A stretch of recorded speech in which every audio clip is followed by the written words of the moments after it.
welcome to a special edition of Bells and Whistle Sport. It's your boy Nando in association of Reginald's and Reg31. I'm here with Jermaine and a special guest, Rico from Reekz Boxing. Rico, doing very good. Thank you. Welcome to the show. Thanks for having me, man. So let's start off. Why are you into boxing? What got you into boxing? It's a weird thing, really. Like, growing up, I used to watch boxing. It was always boxing, football. But mainly football was the love because I played football.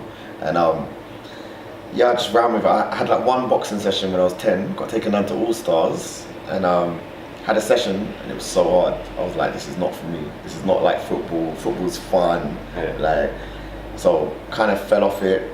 Done the whole semi-pro football thing. When I was about 24, I retired. I didn't like the training. I didn't like the politics. And I was like, I needed something to keep fit. So I thought, let me just box, as most people do. Let me just, box as well as watching it. And started boxing, like enjoyed it, started sparring.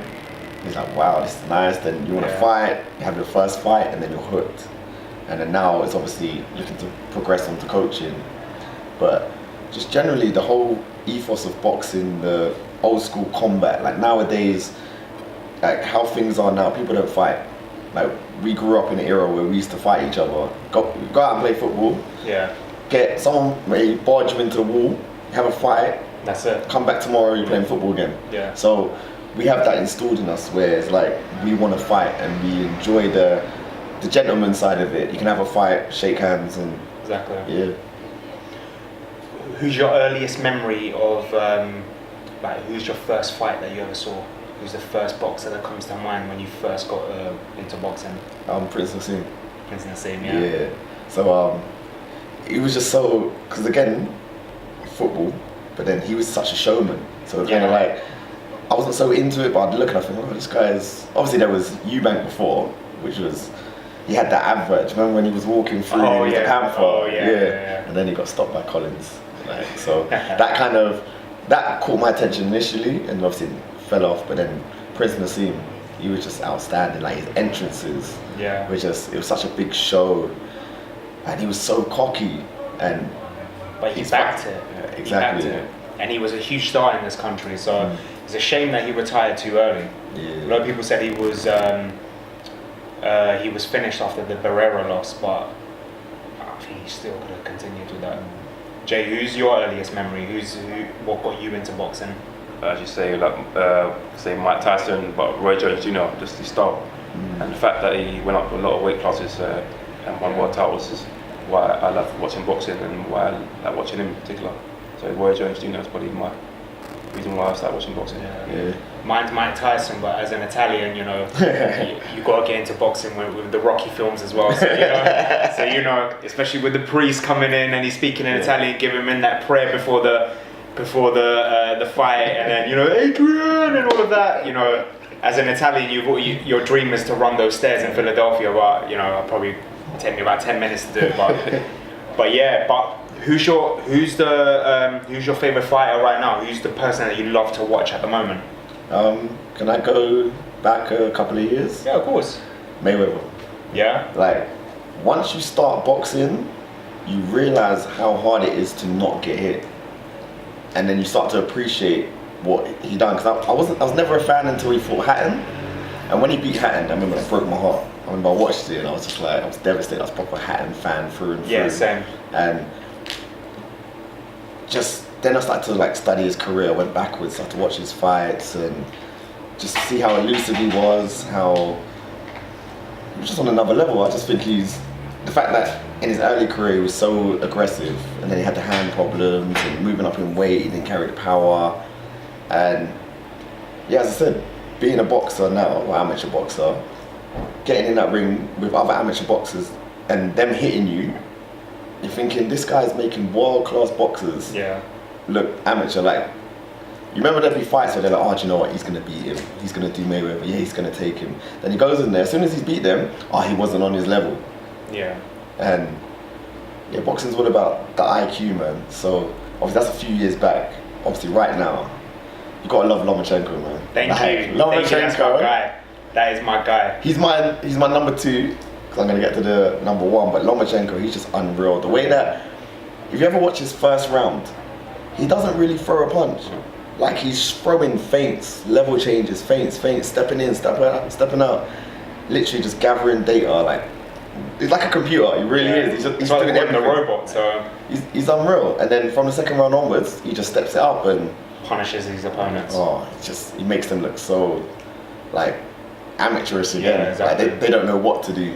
Realistically, he should be on an O. He got robbed in when he lost the fight, but another level. For me, he should be fighting to prove himself. Someone like Crawford or Spence. I know they're probably too big for him, but if you're going to prove that you're the best, you should go up. Because there's no one else at the moment in that division that can really test him. What do you think, Jay?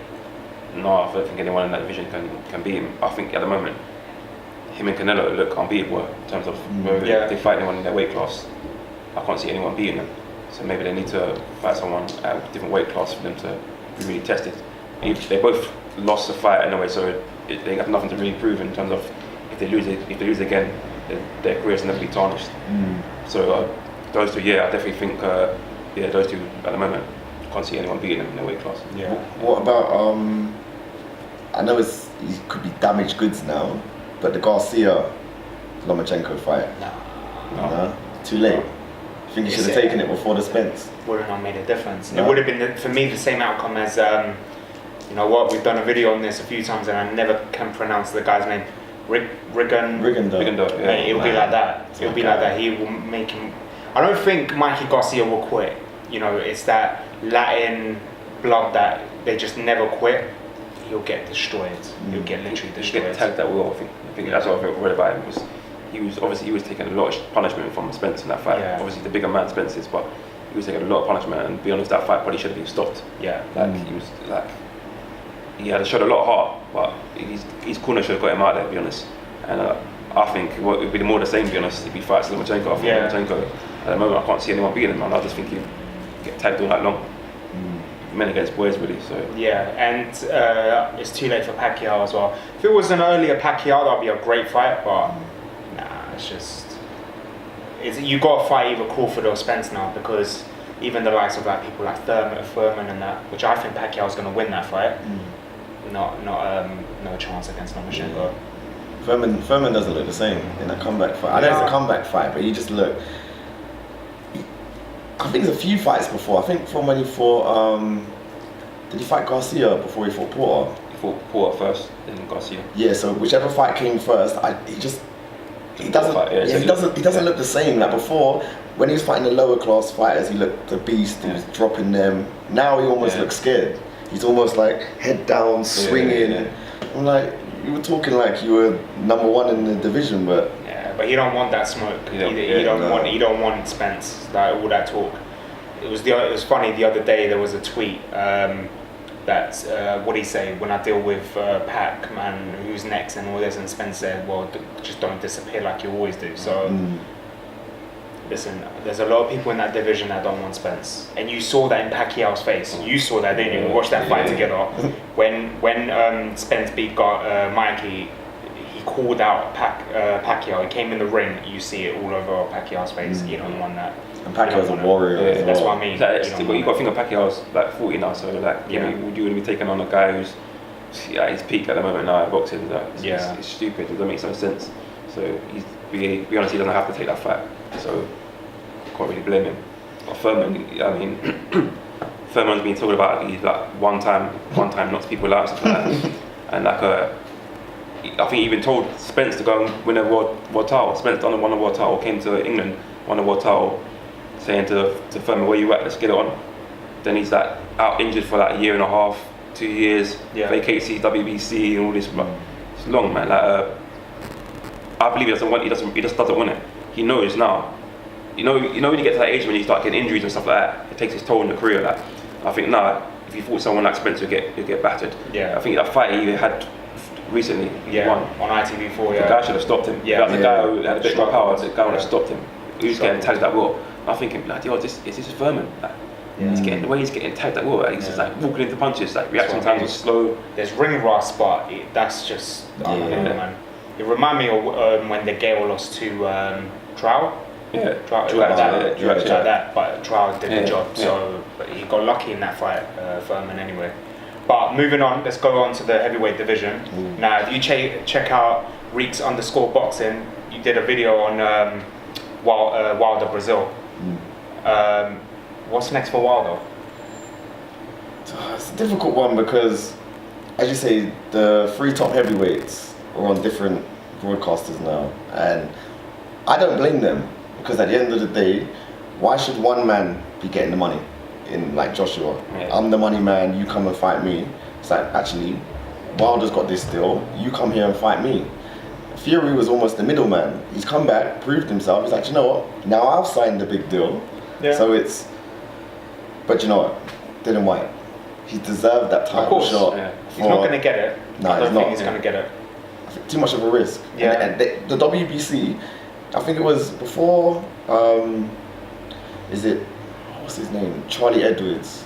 I think the last WBC champion that we had over here was it might have been Tony Bellew, and then before that I think it was Carl Frock. So they don't like our title, title being over here. No, like, and any of our fighters that have fought for it that's been a close fight is always stuck with like the American or Mexican. Like, they don't want the title over, so they're not going to let White fight. They know it will stay here for a long time. You think, exactly. I think maybe they know that American or anyone from like Cuba or Mexico come over here and fight, they're going to lose it over here. Our fighters at the moment aren't the best. So they're probably thinking, if someone wins it, we ain't going to get it back. So that's especially the fact that, you know, in the top 5 there's 3 British. Joshua, Fury, Dylan. So one way or another, that WBC eventually is going to come here. For me, well, Eddie Hearn called it when Ortiz rejected the AJ fight. He said, I heard that Ortiz has already agreed to the Wilder fight next. And look what happened when he beat Breazeale. Ortiz was already there, in the ring, ready. Yeah. I don't think that rematch should happen. I would have rather seen AJ v Ortiz, if I'm really honest. But I don't blame Fury for taking this 100 million deal. Make your money, fight these bums. You got, what is it, 6? Is it 6 fight deal he's got? I was 3 fights. 3 fights? Yeah. Fight Schwartz, fight some Pulev next, and then your 3rd fight, make that PM fight the champion. Why not? I hope the Dylan White Fury fight don't happen because, no offense to Dylan White, Fury's just gonna jab him for 12 rounds, and if he lasts 12 rounds, Dylan White, and it's just gonna ruin everything that he's built to get to where he is. I'd rather Dylan fight Wilder, try and take that belt. If he does, then defend it against Fury. Make it worth something, not a diamond belt. Yeah. They don't want that fight. The WBC want that fight to happen in terms of they want Fury to fight White because they want to put all the guinea pigs together. Why people like Wilder keeps his belt. They don't want him to fight a Fury again. They don't want him to fight White because they know it's too dangerous. It's a risk.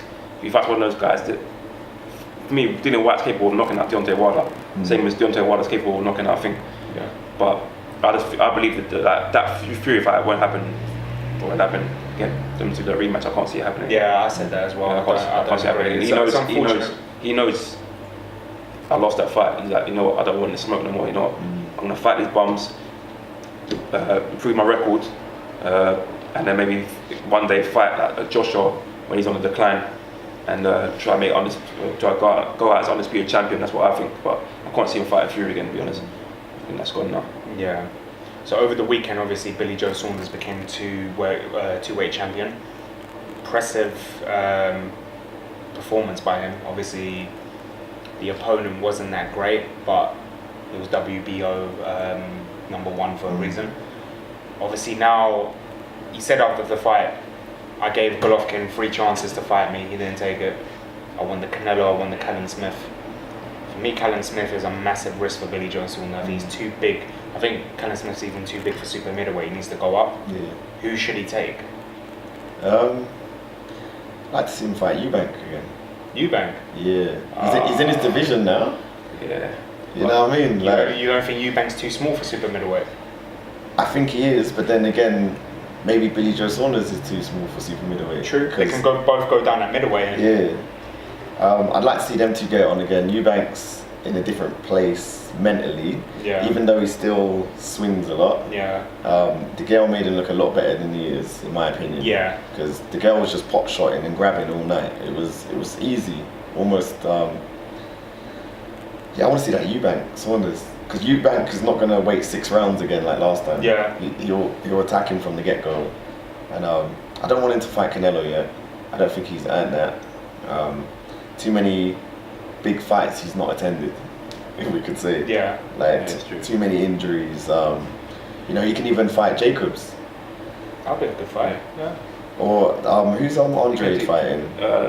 Zaleski. Yeah, so he could take the loser of that fight and then put yourself in a position to fight one of the two. But what about Golovkin? yeah, that's yeah. I would still like to see that.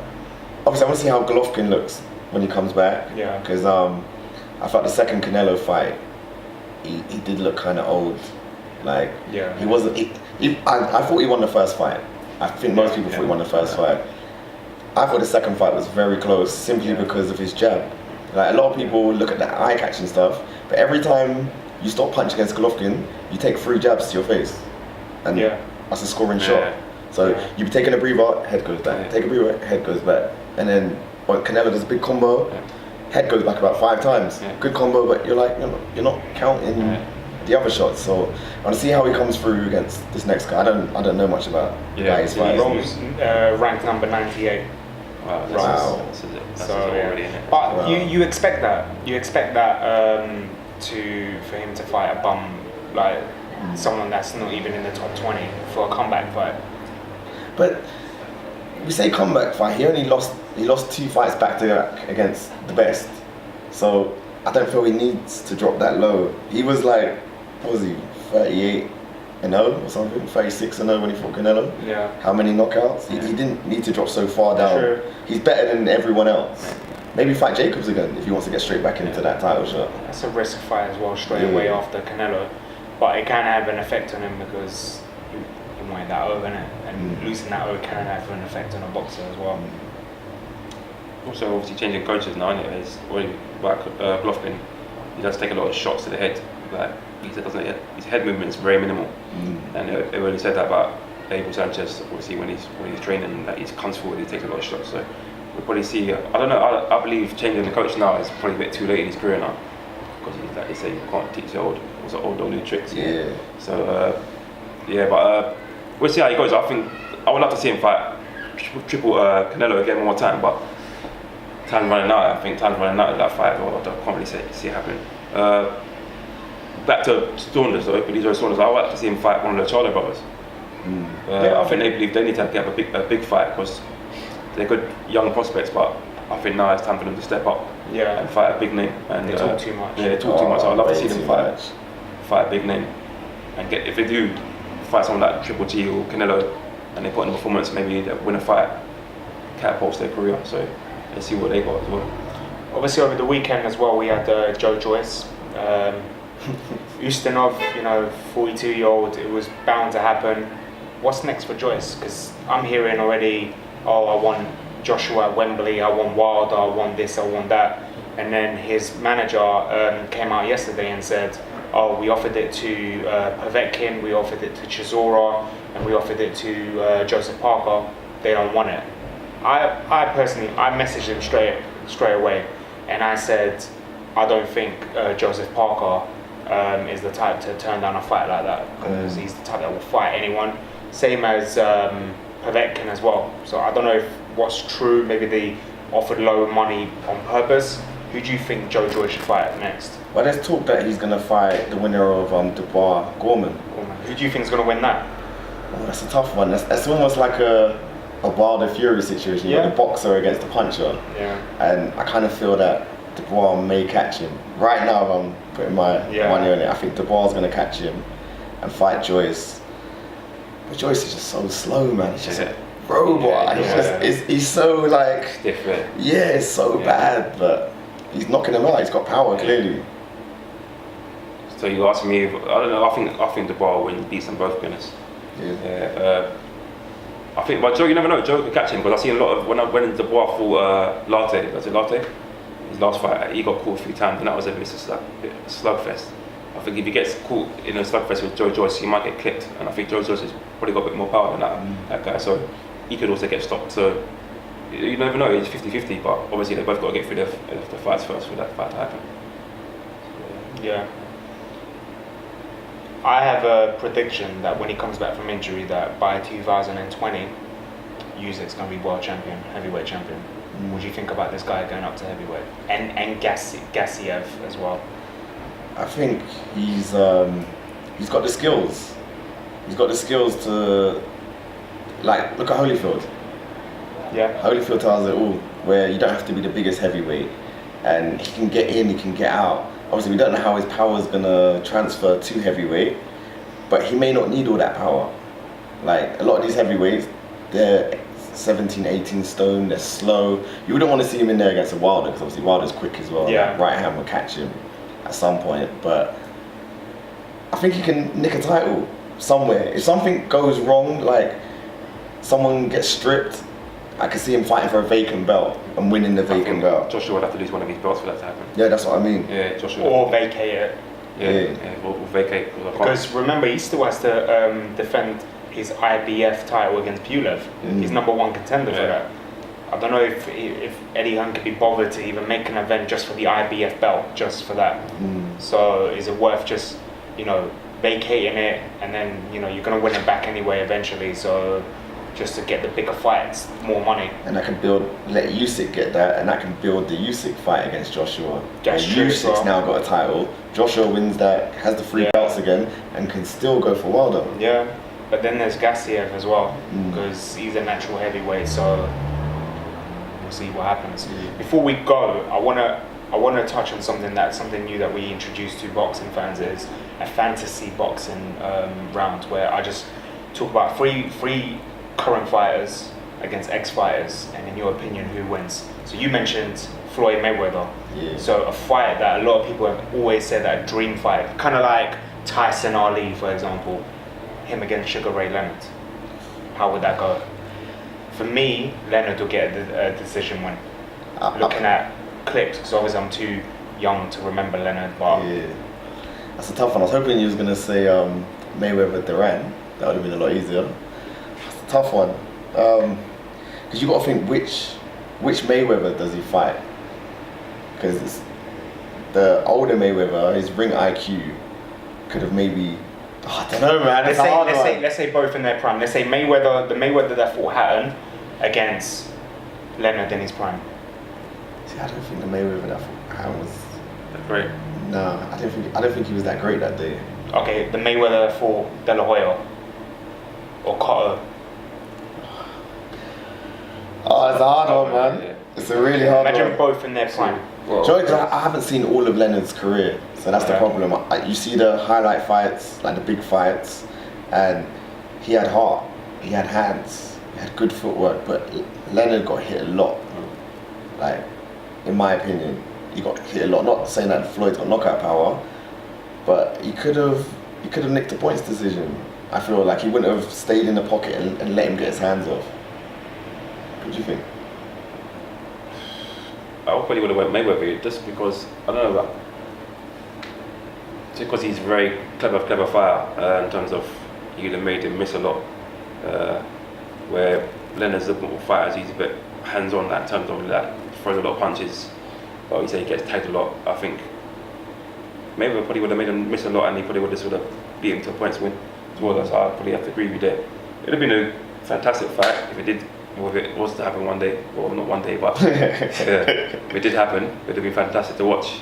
But everybody loved boxing, but yeah, I probably would have went Mayweather. Yeah. Mayweather. Yeah. One more. Carl Froch versus Kawasaki. Kawasaki. Yeah. How?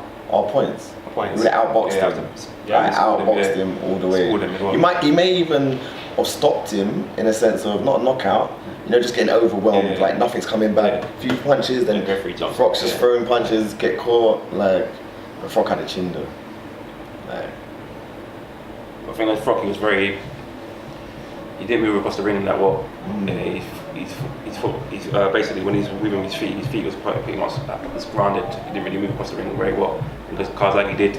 So I think that's because Kawasaki probably would have outboxed him. Kazaki was another smart boxer as well, very, very technical, so I think he would have outboxed him. But Fox was trying to catch him towards the end of his career when Kazaki was about to retire. Kazaki knew, why am I going to fight this guy now? Like, why am I going to fight? I don't need to prove nothing to nobody, so I didn't take the fight. The same kind of thing with James DeGale. James DeGale was trying to catch Fox before he retired. No point, they both lost fights anyway, so leave it how it was. You got any fancy fights that you ever wondered?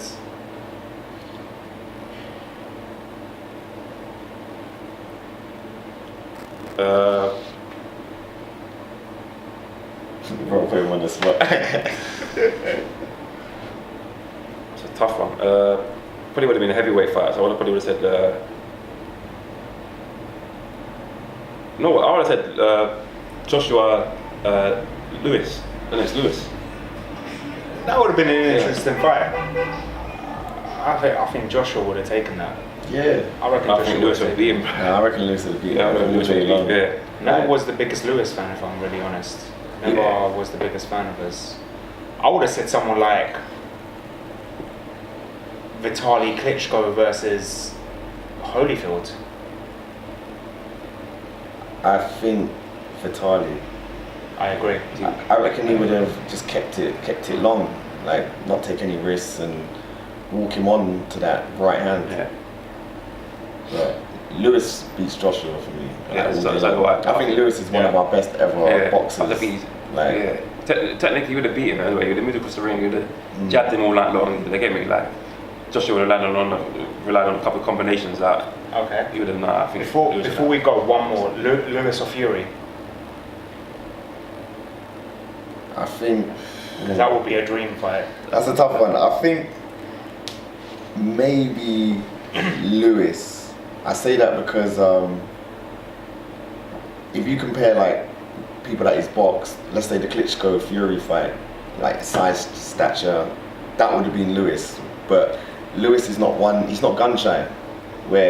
And he's got a jab. He had a tremendous jab, and followed it up with that right hand, and he could take a punch. Yeah. So yeah, I think Lewis is just one of our greatest like boxers, like period. Like one of the great heavyweights of all time. I'm putting it out there. I rate Lewis so highly, and he beat everyone he faced. Yeah, that's the difference between this era and that era, that no one really avoided each other. The fight got made done, and that's it. There's no politics in boxing. So it wasn't just about the money and that. Just all the fights got done. If we were in the 90s now with all these fights would have happened by now. We'd probably be on the Wilder AJ trilogy by now, probably, if anything. So the promoters don't understand. Yeah, that's it. It's You pure lose your greed. cash cow, then you lose all that money. That's what I mean. But Rico, thank you for coming on Bells Thank and you. Whistles. It was a pleasure. Guys, check out Reekz_boxing. Great analysis after any fight. Follow him. Also follow us, Bells and Whistles. Instagram, Facebook, YouTube. Thank you. Wait, before you go, I'm on YouTube as well. Just Reekz Boxing. That's it. Thanks.